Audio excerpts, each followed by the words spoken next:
abordaje terapéutica, vamos a tratar de hablar un poco de úlceras corneales, pero por sobre todas las cosas empezando a hablar de lo que es la superficie ocular, ¿sí? Cuando pensemos en la superficie ocular como tal, tienen que pensar en un pequeño ecosistema en el cual está incluido los párpados, la película lagrimal y la córnea. Cualquiera de esas alteraciones en el ecosistema hace que se alteren parte de las estructuras. Si se alteran los párpados, también se va a alterar la película lagrimal, también se va a alterar la córnea. Si se altera la córnea, muy probablemente también haya un reflejo en la película lagrimal, y así podríamos estar hablando. La superficie ocular, como tal, se mantiene en un equilibrio implícito entre las defensas y el intento de colonizar de bacterias. Hay como un equilibrio entre las bacterias que quieren colonizar esa córnea y esa superficie ocular, esos mecanismos de defensa que tiene ese ojo, ¿sí? Los mecanismos de defensa de la córnea dependen tanto de la propia córnea como del estatus inmunitario del paciente, ¿sí? Cuando hablamos de esos mecanismos de defensa que mantienen ese equilibrio entre yo acá música no tengo. No tenemos música en ningún lado. Bueno, sigo. Entonces, como le decía, cuando estamos hablando de la superficie ocular, estamos hablando de ese pequeño ecosistema en el cual hay un equilibrio entre los microorganismos que quieren contaminarlo, que quieren invadirlo si se quiere, y el mecanismo de defensa de ese microsistema, de esa córnea en particular, que trata de que eso no pase, ¿sí? Cuando hablamos de ese mecanismo de defensa, estamos hablando exactamente del epitelio corneano, de la membrana de Descemet, la película lagrimal y la flora residente. Si se altera por alguna razón algunos de estos mecanismos de defensa, entonces vamos a tener una contaminación microbiana y una úlcera corneal, por ejemplo. También puede pasar que este equilibrio no se altere por el propio ecosistema, sino por el estado inmunitario del paciente. Si yo tengo, por ejemplo, un paciente con un mal estado inmunitario, como podría ser un diabético, va a tener más probabilidades, ¿sí?, de tener alguna alteración corneana, ¿sí? Pueden ser contaminaciones solo por microorganismos, úlceras, lesiones, ¿se entiende? Ese equilibrio del que venimos hablando va a estar de alguna manera alterado, tanto sea, entonces, como les dije, por factores locales o factores. Cuando hablamos entonces de mecanismos de defensa, ¿sí?, vamos a hablar primero del epitelio corneal. El epitelio corneano funciona como una barrera física para la invasión de los microorganismos adentro del ojo, y también funciona porque el epitelio es un epitelio poliestratificado, no queratinizado, que tiene una alta tasa de crecimiento, ¿sí? Esa alta tasa de crecimiento, que es entre 5 y 7 días, lo que hace es ir liberando células de la parte más externa, ir liberando las células todo el tiempo. Ese sobrecrecimiento, si se quiere, va a hacer que entre comillas, se vaya descamando todo el tiempo. Al pasar eso, las bacterias que tienden a adherirse, se van adhiriendo a células ya muertas que se van cayendo, entonces no pueden lograr esa adhesión real. Entonces, como les decía, el epitelio corneano es una barrera física perfecta para que no entren los microorganismos, y aparte tiene ese sobrecrecimiento que hace que no se puedan adherir y no puedan quedar adheridas los microorganismos. En cuanto a la segunda barrera de defensa importante de la córnea, de la que estamos hablando claramente es de la membrana de Descemet, ¿sí? Es también una barrera física para evitar que los microorganismos entren dentro del ojo, ¿sí? Se va engrosando con la edad y va perdiendo esta elasticidad con la edad. De hecho, si lo piensan, es mucho más fácil, por ejemplo, ver descementoceles crónicos en pacientes viejos que en pacientes jóvenes, ¿sí? Los pacientes jóvenes no suelen hacer descementoceles crónicos, suelen perforarse rápidamente, En cambio, los pacientes más adultos, los más viejitos, mejor dicho, suelen hacer cementoceles mucho más crónicos. ¿Por qué? Por esa razón, porque la membrana de semen se fue engrosando con el transcurso de la vida del paciente, ¿sí? se fue engrosando y fue perdiendo esa elasticidad, ¿sí? Entonces es más difícil que se rompa y que penetre. Como les decía, entonces la segunda barrera también es una barrera mecánica, evita la penetración de microorganismos al ojo, y es la membrana de semen. Otra de las barreras, y creo yo una de las más importantes y la que más tenemos que tomar en cuenta, es la película lagrimal. Cuando pensamos en la película lagrimal, si bien ahora se considera que están las capas un poquito más mezcladas, debemos pensar en 3 capas por separados. La capa lipídica, que es la más externa, la capa intermedia, que es la fase acuosa, y la capa más cercana al epitelio corneano, que es la mucosa, la proteica, ¿sí? En cuanto a la capa lipídica, está compuesta por colesterol, triglicéridos, ácido oleico y otros ácidos grasos. En cuanto a la fase acuosa, o la capa acuosa, como la quieren llamar, es la mayoritaria, es la más importante, y no solo está compuesta, entre comillas, por agua, sino que también tiene muchísimos componentes para lo que es la inmunidad de esa superficie ocular, ¿sí? Está compuesta por inmunoglobulinas, como la inmunoglobulina A, por proteínas, sales, citoquinas, lactoferrinas, puede haber urea, lactato, glucosa, ¿sí? Es una de las capas más importantes, y es la capa que medimos, por ejemplo, cuando hacemos un shimmer. Entonces, si por ejemplo tenemos un paciente que tiene un shimmer bajo, nosotros vamos a saber, o ya vamos a estar dándonos cuenta, que tiene una baja también en sus inmunoglobulinas, en sus citoquinas, en su lactoferrina, en la urea, en el lactato, ¿sí? Que no solo tiene no es una sequedad solamente como no se lubrica y nada más, sino que también tiene menor respuesta a la invasión de microorganismos, porque como les decía, hay menos inmunoglobulinas, hay menos citoquinas, hay menos lactoferrina, ¿sí? Y por último, la última capa, la compuesta por la capa proteica o la capa mucosa, compuesta por mucina y ácido hialurónico. Es una de las capas que más rápido se va a alterar, por ejemplo, cuando tengamos una úlcera corneal, es una de las que deberíamos tratar de reponer cuando pensamos en medicar a uno de estos pacientes, ¿sí? En cuanto al film lagrimal, lo que tenemos que pensar es, funciona como una barrera mecánica y por sobre todo funciona como arrastre, ¿sí? Cuando uno piensa en la película lagrimal, pensando en esta función que estamos hablando, en lo que es el mecanismo de defensa, uno piensa como limpiar un patio, ¿sí? Como baldear el patio, como pasarle la fregona o el trapeador al patio. La película lagrimal hace eso en la superficie corneal. Va limpiando cada vez con el movimiento, cada vez que arrastra, ¿sí? Va limpiando con el movimiento cada vez que arrastra. Si nosotros no limpiamos seguido el patio, se nos va a ensuciar y vamos a tener más tendencia a contaminación.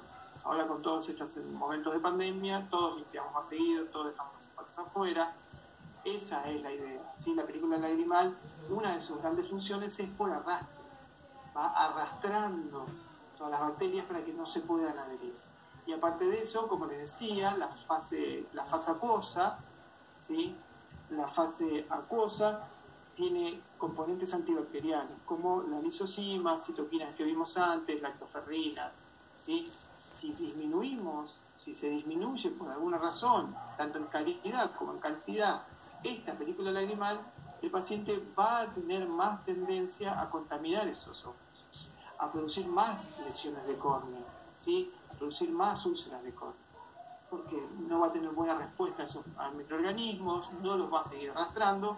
Vamos a dejar de limpiar el patio con lavandina y le vamos a pasar 2 chorritos de agua y nada más, como para que se entienda la idea, ¿sí? Otra de los mecanismos de defensa, y para mí uno de los más importantes y uno de los que se suelen olvidar bastante, es la flora residente. Cuando pensemos en la flora residente del ojo, de la superficie ocular, Piénsenlo, por ejemplo, como si fuese un estómago.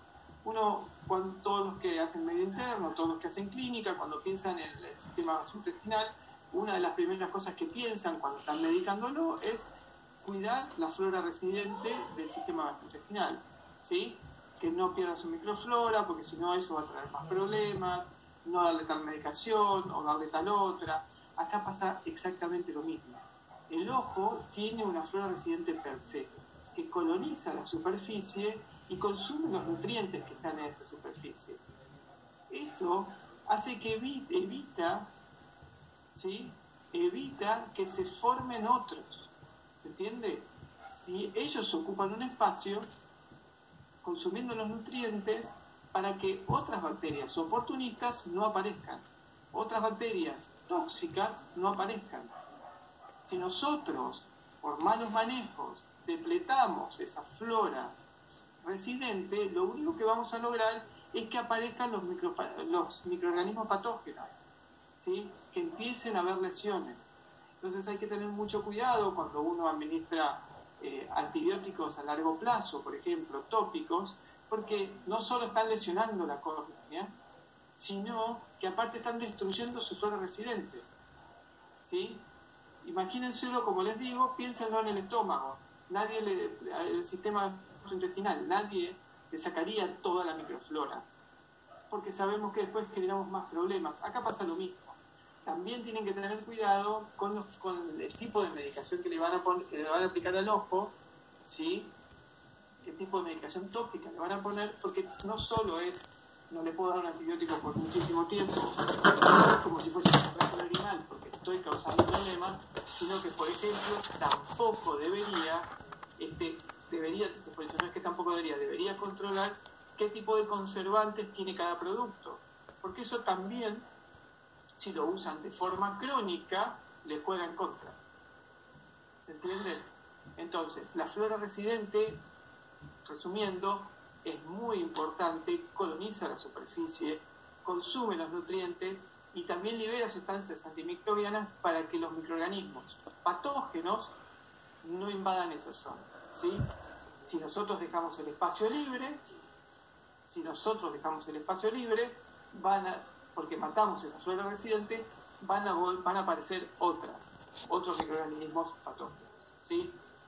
En cuanto al examen de la córnea, tenemos dos tipos de exámenes que podemos hacer en esta córnea para ver si tiene úlceras o no, si tiene alguna lesión o no. Tenemos un examen clínico y después también métodos complementarios. Dentro del examen clínico, la manera más sencilla y más cómoda de realizar el examen es con una lámpara de hendidura. La lámpara de hendidura nos da un corte óptico de la córnea y nos ayuda a poder calcular las profundidades, por un lado, y por el otro lado poder ubicar en algunos puntos qué tipo de lesión y dónde está ubicada.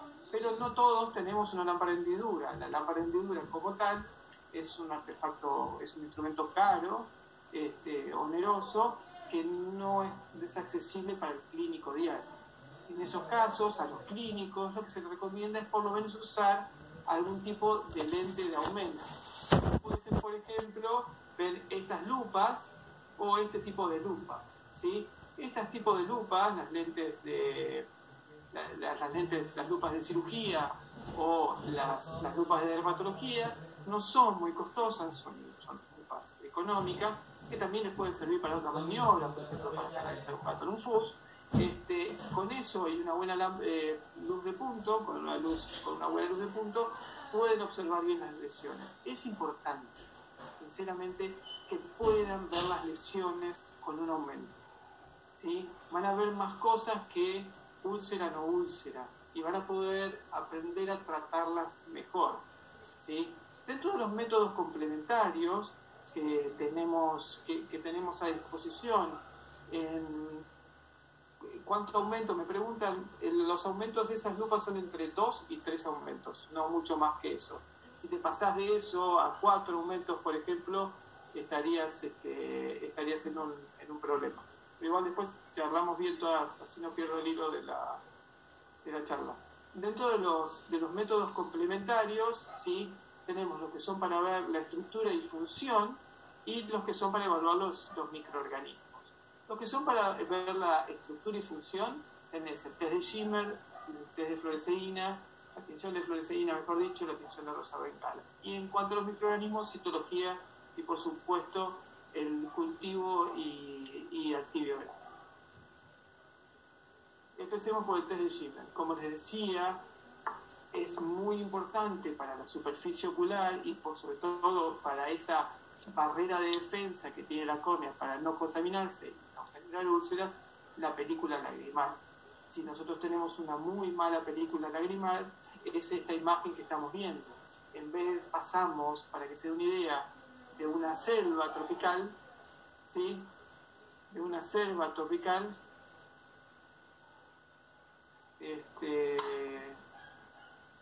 ¿sí? Perdón, que se había trabado la diapositiva. Pasamos decime si quedó bien, pasamos de una selva tropical al desierto del Sahara. Entonces esa córnea se empieza a nutrir, se empieza a perder, se empieza a perder y empieza a haber como una destrucción. Perdonen, porque me están escribiendo que... Perdón, Pablo, se quedó trabada una diapositiva. Si querés volver a cargar esta... Vamos retomando, vamos al principio. Ahí me van bien. Como les decía, tenemos métodos complementarios para ver tanto la estructura y función como la evaluación de los microorganismos, ¿sí? En cuanto a la estructura y función, lo primero que deberíamos hacer en los métodos complementarios es el test de Schimmer. Como se ve en la imagen, esa es una córnea con sus microvelocidades totalmente muertas, sin líquido. Piensen, cuando pensamos en por qué medimos el test de Schimmer y por qué la película lagrimal altera a la superficie corneana, piensen que pasamos desde una selva al desierto del Sahara, ¿sí? Piensen en el funcionamiento de un motor sin aceite, ¿sí? Esa córnea se va destruyendo, se va secando, se va descamando, y a medida que se va descamando se van formando este tipo de lesiones, este tipo de úlceras, ¿sí? Y por otro lado, acuérdense la función de barrido que tenían, ya no la va a tener más. Acuérdense que en la fase acuosa, que es lo que medimos con el test de Schimmer, es donde estaban las lactoferrinas, donde estaban las citoquinas, donde estaban la mayor parte de los nutrientes. Es fundamental a la hora de evaluar la superficie ocular hacer un test de Schimmer, ¿sí? Entonces, para resumirlo, la disminución de la película lagrimal provoca una disminución en el arrastre de microorganismos, una disminución en los componentes antibacterianos, como las lisocimas y lactoferrinas, una disminución en la lubricación y las lesiones, y un aumento de las lesiones provocadas por el parpadeo, ¿sí? Y una disminución en la nutrición de la córnea. El otro método complementario que vamos a poder tener a mano es la tinción de fluoresceína. Entiendo que todos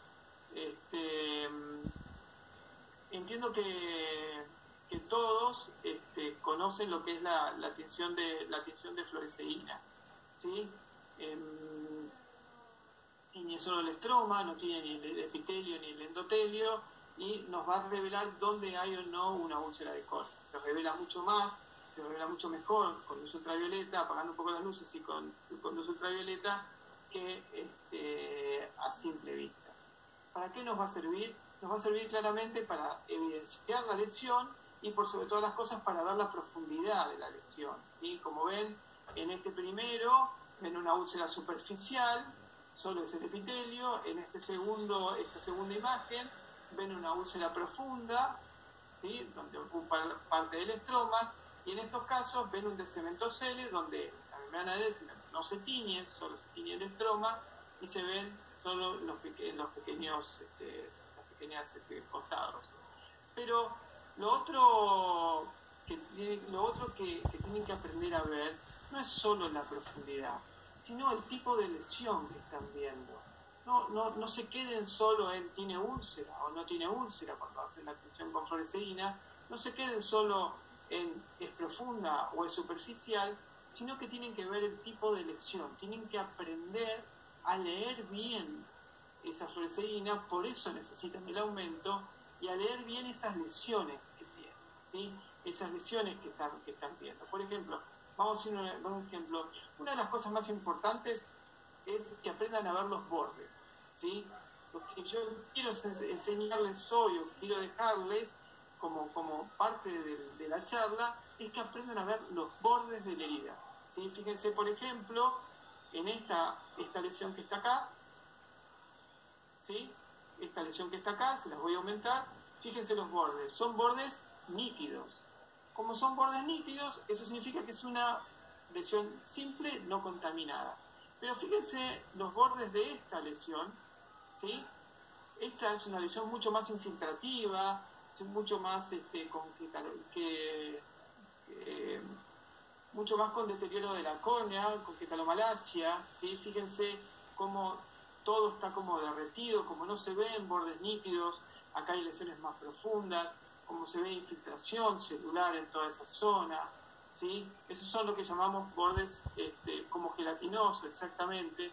Esos son los que llamamos bordes edematizados. Esas son lesiones más tipo Melkinson, lesiones contaminadas y con activación de metaloproteasas. Fíjense, esta es una lesión profunda, ¿ven? Se las voy a ir aprovechamos que estamos en este formato y se los voy mirando así. Fíjense, los bordes, también hay edema, infiltración celular, ¿sí? Se ve acá la membrana de Descemen, ¿sí? Se ve acá ya casi la membrana de Descemen o fibrina, es una lesión profunda. Tienen que aprender a ver la sequedad, fíjense cómo está deslucido todo el epitelio en esta zona de acá y cómo en toda esta zona acá hay costras, ¿sí? Tienen que aprender a verla. Entonces esto es un ojo aparentemente seco, no medimos el shimmer todavía, con infiltración y contaminación, ¿sí? Lo mismo le va a pasar a esta foto es muy parecida a esta sin teñir, ¿sí? Fíjense en todas estas lesiones. Acá, por ejemplo, miren, acá por ejemplo tienen una úlcera profunda, pero no solo ven la úlcera profunda, ¿sí? Sino que lo otro que están viendo son edema en la córnea, ¿ven? Fíjense, esta también es una úlcera, también es un poquito más profunda, ¿sí? Pero miren los bordes y vean toda esta cristalización en los bordes. Este paciente, aparte de tener la úlcera, tiene una degeneración corneana. Entonces hay que aprender a leer todo el microambiente, no solo vean úlcera sí, úlcera no. Fíjense, por ejemplo, esta contaminada, ¿sí? Se ven los bordes bien edematizados, se ve acá inyección vascular, se ve acá la infiltración celular y se ve otra úlcera acá. Es bien una contaminación, ¿se entiende? ¿Sí? Fíjense esta, por ejemplo, que es igual a esta, ¿sí? Acá lo que están viendo son bordes deflecados, ¿sí? Acá lo que están viendo son bordes deflecados. Los bordes deflecados, los bordes levantados, nos están diciendo o nos están mostrando o evidenciando ya otro tipo de úlcera, otro tipo de lesión, si se quiere. Lo que hay ahí es una falta de adhesión, ya eso no es una úlcera común, es un defecto epitelial, ¿sí? Entonces, no solo usen la fluoresceína para saber si hay o no hay úlcera, para pensar en hay o no hay úlcera, no solo usen la fluoresceína para ver la profundidad, sino también para aprender a leer un poco, ¿sí? Aprender a leer un poco las lesiones, ¿sí? Si hay una degeneración cercana o no, si hay edema no, si los bordes están deflecados o no. En cuanto en qué orden hacemos los test, que me pregunta Marisol, en el orden que les estoy dando. Siempre primero hacemos el test de Schimmer y después hacemos el test de fluoresceína, ¿sí? En cuanto a la evaluación de los microorganismos, entonces lo primero que deberíamos hablar es de realizar una citología. Para hablar de una citología, ¿sí? Para realizar una citología podemos utilizar una espátula, un cepillito, o si no, lo que suelo usar yo, que me es mucho más sencillo, es el mango de la parte de atrás de la hoja del bisturí. ¿Cuándo está indicada una citología? En úlceras Melkin profundas, en úlceras progresivas, en queratitis crónicas, en queratitis que no responden al tratamiento. Pero a la hora de hacer una cito, ¿sí? Podemos utilizar Gram, Giemsa o T15, ¿sí? Esto nos va a dar las características morfológicas de las células presentes y el número, el tipo de organismos que estamos viendo. Recuerden que la invasión en estos pacientes con infecciones bacterianas, la invasión de neutrófilos es muy grande, así que en el frotis vamos a ver muchísimos neutrófilos, ¿sí? Entonces, las tres que más se recomiendan son Gram, Giemsa y T15. Lo que sí tienen que tener en cuenta es no confundirse a la hora de hacer una citología y no quedarse con solo el dato de lo que están viendo cuando hacen la citología, en el sentido de tienen neutrófilos, hay bacterias, o hay solo bacterias y contenido de bacterias, hay un proceso infeccioso. ¿Por qué les digo eso? Porque el 70 al 94% de las muestras de ojos sanos en perros fueron positivos a algún cultivo bacteriano. Y en cambio, en los gatos entre el 35 y el 50%. Eso habla de dos cosas. Primero, que claramente los gatos tienen mayor mecanismo de defensa que los perros, pero por otro lado, lo más importante es que habla de que hay una flora residente. Lo que no quiero es que ustedes confundan la flora residente con una infección. ¿Se entiende? Cuando hagan un frotis y vean las bacterias que tienen ahí, no se queden solo con ese dato, se tienen que quedar con ese dato, se tienen que quedar con el otro, qué otras células había en el frotis, por ejemplo, neutrófilos, tiene que haber gran cantidad de neutrófilos, y cuál es la sintomatología del paciente. ¿Me explico? Entonces, hay un estudio de bacterias aisladas que tomó bacterias de citología de córnea de perros con patología de la superficie ocular y perros sin patología de la superficie ocular. ¿Sí? ¿Se entiende? O sea, perros sanos, entre comillas, ojos sanos y ojos enfermos. En los ojos sanos encontraron estáfilo, estrepto, corynebacterium, bacillus, pseudomonas, escherichia, klebsiella, neisseria y fosfobacterium. Y en los ojos enfermos encontraron que el 40% el problema era el estafilococo, el 25% el problema era el estrepto, que el corynebacterium era el 4%, la pseudomonas era el 9% y la Escherichia coli era el 5%. No solo eso, sino que en ese mismo estudio se dieron cuenta que el 94% el problema era una sola bacteria, que en el 12% de los pacientes el problema eran dos bacterias o dos microorganismos y solo en el 3% de los pacientes había más de un microorganismo trayéndole problemas. Pero si miran las dos, los ojos sanos y los ojos enfermos, se van a dar cuenta que son los mismos microorganismos, ¿sí? Eso nos habla a las claras de que en las enfermedades bacterianas de la córnea, los organismos oportunistas son la principal causa de enfermedad, ¿sí? Lo que tiene que pasar es que haya una alteración lo que tiene que pasar es que haya alguna alteración en ese balance que hablábamos al principio, ¿sí? En ese equilibrio que hablábamos al principio, y de ahí empiecen los problemas. El desbalance puede ser tanto autóctono o local, si se quiere, película lagrimal, alteración de la córnea por alguna lesión, lo que quieran pensar, y puede ser sistémico, una caída de la inmunidad del paciente porque está tomando corticoides por alguna otra razón, puede haber pasado que sea diabético o hipotiroideo, ¿sí? Cualquiera que le traiga alguna caída del sistema inmune también puede causar esa alteración en el balance, ¿sí? ¿Cuáles son los microorganismos más comunes que vemos? El Streptococcus beta hemolítico es uno de ellos. Recuerden que es sensible a las quinolonas, a la cepa y al clorfenicol, y que es resistente a la neomicina, la bacitracina, la polimicina C y los aminoglucósidos. La otra, la más mala de todos, por decir una manera, el microorganismo más complicado de todos, claramente es la Pseudomonas aeruginosa, posee mucha capacidad de adherirse, se adhiere muy rápido a ese epitelio, ¿sí? Y produce dos de las mayores metaloproteasas, dos de las peores metaloproteasas, ¿sí? No solo eso, sino que la metaloproteasa elastasa que es una de las que produce la pseudomonas aeruginosa, también estimula a las metaloproteasas 2 y 9. Y encima la pseudomonas como tal degrada todos los mecanismos de defensa, tanto sea el complemento, la inmunoglobulina, el interferón, las interleuquinas, el TNF-alfa, ¿sí? Y por sobre todas las cosas libera toxinas que mata al epitelio corneano. Por eso es tan peligrosa la pseudomonas.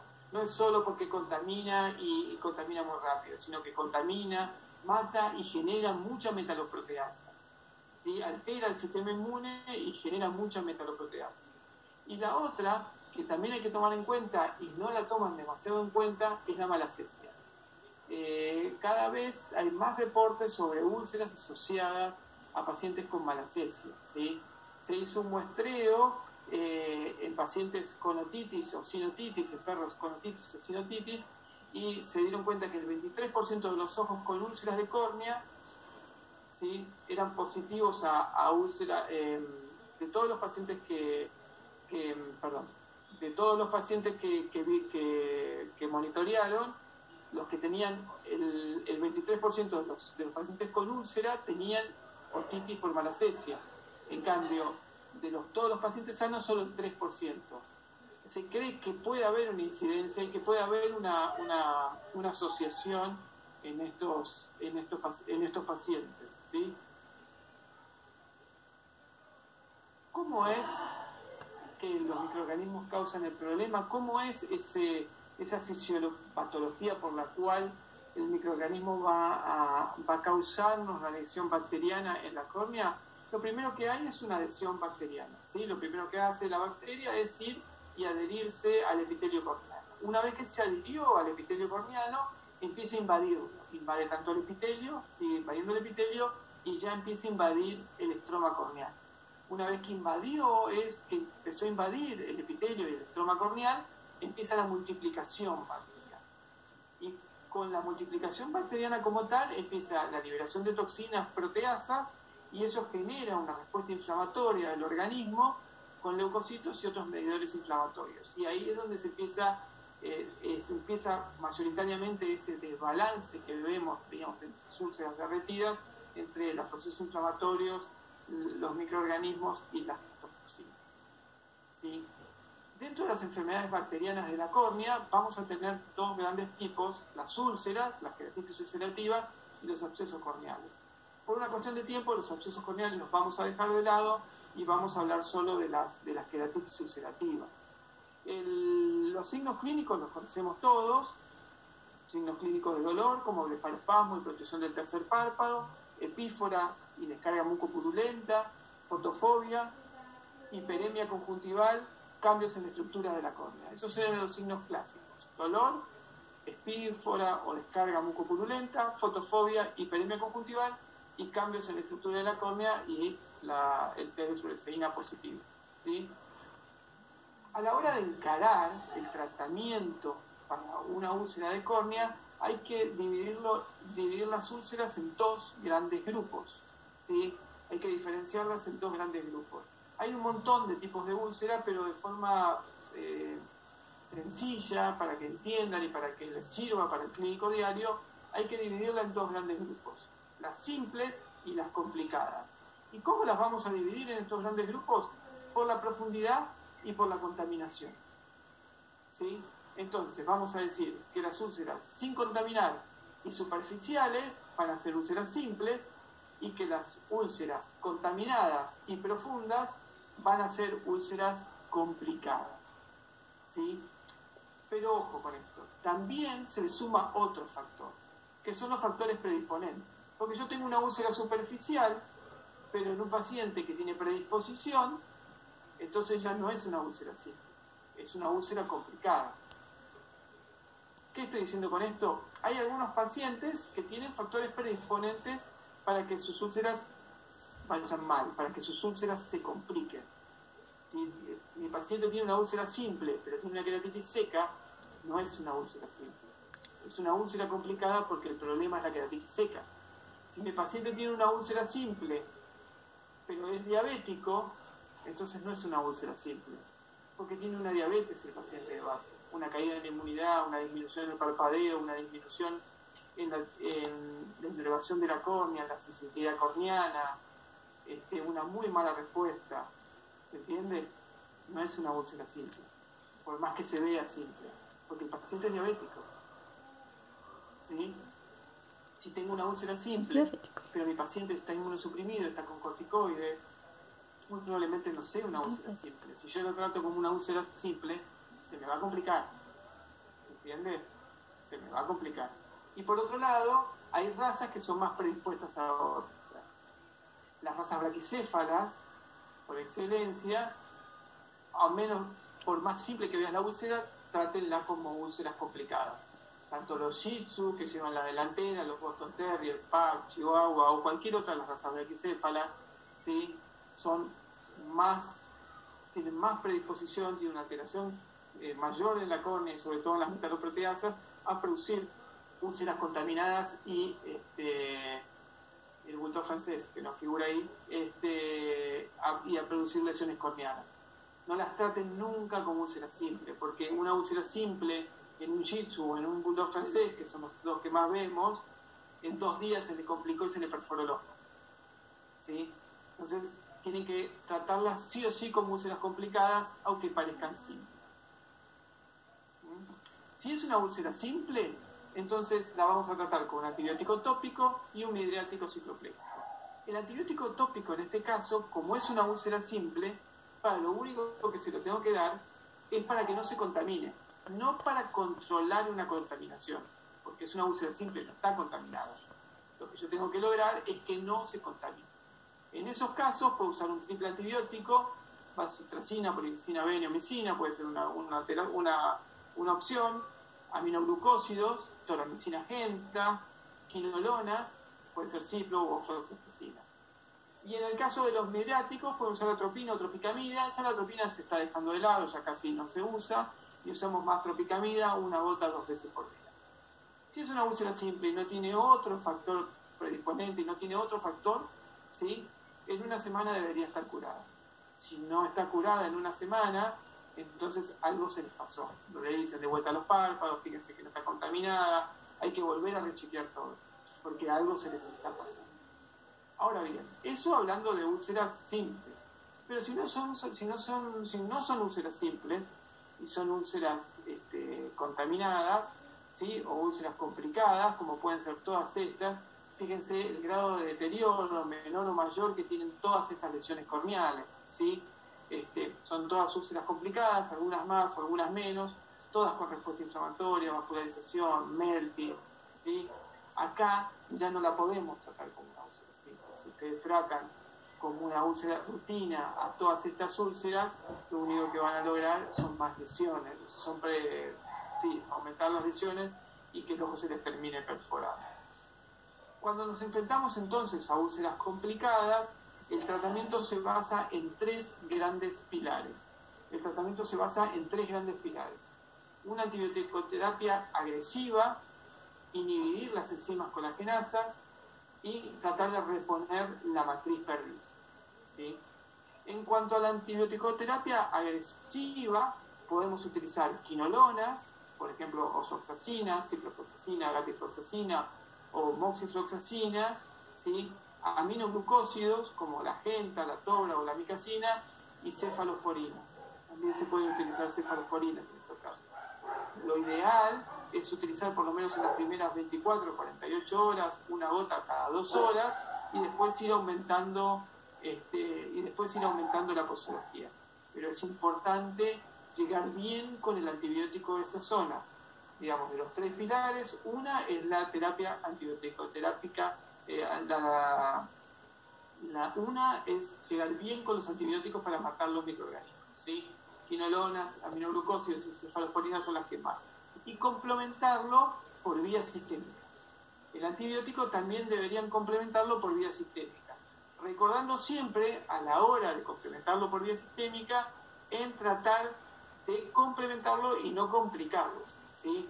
Entonces les dejo acá una tabla, la pueden buscar, está en la mayoría de los libros, entre los antibióticos que tienen antagonismos, sinergismos y no sinergismos, para saber con cuál lo podemos combinar o no. Por ejemplo, el cloranfenicol con una quinolona no deberíamos combinarlo, ¿sí? En cambio, una quinolona la podríamos combinar, por ejemplo, con una neomicina o una genta. ¿Se entiende lo que voy? Tienen que tratar de que haya un sinergismo y que se complemente, no que se complique, ¿sí? Entonces, el primer pilar es matar el microorganismo, antibiótico-terapia agresiva, quinolonas, aminoglucósidos o cefas, de forma tópica cada 2 horas y complementarlo también de forma sistémica. Eso sería el primer pilar. Pero no es el más complicado. El más complicado son las úlceras, son las alteraciones tipo Melty. Cuando nosotros tenemos una cicatrización corneal, vamos a pararnos acá. Cuando nosotros tenemos una cicatrización corneal, una úlcera de su cicatrización corneal, tienen que pensar en una casa que se cayó. Hubo un terremoto, lo que quieran, se vino abajo y quedaron todos los escombros. Lo primero que uno hace para volver a reconstruir la casa es liberarla de todos los escombros. Sacamos todos los escombros para poder volver a poner la casa en pie. Lo mismo pasa en la cicatrización corneal, ¿sí? Lo que hay cuando hay una lesión corneana es que uno de los primeros avances es con las enzimas colagenasas. Las enzimas colagenasas van comiendo y van removiendo todos esos escombros, ¿sí? Para dejar un buen lecho para que se vuelva a formar la cicatrización. El problema es que eso se mantiene un equilibrio entre la acción de las colagenasas, ¿sí? De ese tipo enzimático, y los inhibidores. En algunos pacientes, en estos pacientes complicados, lo que hay es una alteración de ese equilibrio. Entonces, ¿qué es lo que pasa? Al haber una alteración de ese equilibrio entre los inhibidores y las propias colagenasas, se sobreactivan, por decirlo de una manera, esas colagenasas, que vienen desde los microorganismos, de los neutrófilos, de las células epiteliales, de los fibroblastos. Hay una sobreactivación. Y esa sobreactivación, ese exceso de remover esos escombros, lo que hacen es hacer un agujero. Y ya no solo no vamos a poder construir la casa en ese agujero, sino que se va a profundizar y se va a perforar, ¿sí? ¿Se entiende? Entonces hay que controlar eso de alguna manera. Porque si solo controlan las bacterias, o los microorganismos, con los antibióticos, y no controlan este pilar, va a ser un desastre. Porque se les va a perforar igual. Si no controlan las dos cosas, se les perfora igual. Este tipo enzimático, ¿sí? Este tipo de enzimas, las colagenasas, se activan por calcio. Así que cualquiera de los inhibidores del calcio, ¿sí? Cualquiera de los inhibidores del calcio que quieran usar, inhibe estas colagenasas. Una de las más conocidas son las tetraciclinas, que pueden ser tanto tópicas como sistémicas, ¿sí? Las tetraciclinas son inhibidores de la síntesis proteica e inhiben la síntesis de estas proteínas. Lo que sí tienen que tener en cuenta, la pueden usar tópica, puede ser tetraciclina tópica, por ejemplo, o la pueden usar sistémica, puede ser doxiciclina. Lo que tienen que tener en cuenta, por lo menos con la doxiciclina, ¿sí? Por lo menos con la doxiciclina, es que se considera que tarda entre 24 y 48 horas la doxiciclina en llegar a una buena concentración en película lagrimal. Así que si van a usar doxiciclina por vía sistémica, tienen que ese primer día tratar de solucionarlo de otra manera, porque si no van a llegar tarde. La N-acetilcisteína es un buen quelante del calcio también, inhibe las proteasas, igual que el EDTA, ¿sí? Y en algunos casos lo otro que se puede usar es directamente el suero, ¿sí? Pueden usar plasma o suero, que puede ser autólogo o heterólogo en estos casos, ¿sí? Y hay también alguna forma comercial de medicina humana. Pero como concepto, se los vuelvo a repetir y les vuelvo a insistir, si no controlan las colagenasas y solo controlan las bacterias, tienen la batalla totalmente perdida. Por último, también necesitan reponer esa matriz que se perdió, ¿sí? También necesitan de alguna manera reponer esa matriz que se perdió. La vitamina A, el ácido hialurónico y el cotripsin sulfato nos ayudan a reponer esa matriz.